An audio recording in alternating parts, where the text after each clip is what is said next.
about you. And here's what I mean by that. We keep talking about the guys. We know you have no business putting your hands on a woman. I don't know how many times I got to reiterate that.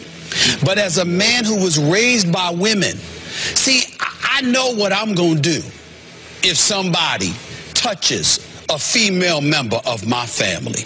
I know what I'm going to do. I know what my boys are going to do. I know what I'm going to have to remind myself that I work for the worldwide leader. I'm going to have to get law enforcement officials involved because of what I'm going to be tempted to do.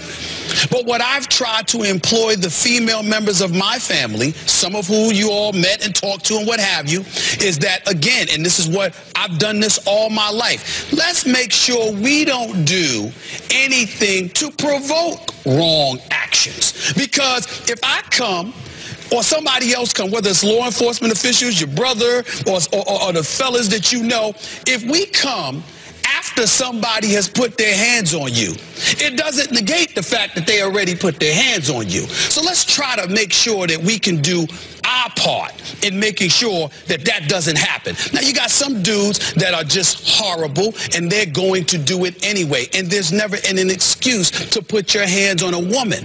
But domestic violence or you know, or whatever the case may be, with men putting their hands on women is obviously a very real issue in our society. And I think that just talking about what guys shouldn't do, we got to also make sure that you can do your part to do whatever you can do to try to make sure it doesn't happen. We know they're wrong. We know they're criminal. We know they probably deserve to be in jail. In Ray Rice's case, he probably deserves more than the 2-game suspension, which we both acknowledged. But at the same time, we also have to make sure that we learn as much as we can about elements of provocation. Not that there's real provocation, but the elements of provocation, you got to make sure that you address it, because what we've got to do is do what we can to try to prevent the situations from happening in any way. And I don't think that's broached enough, is all I'm saying.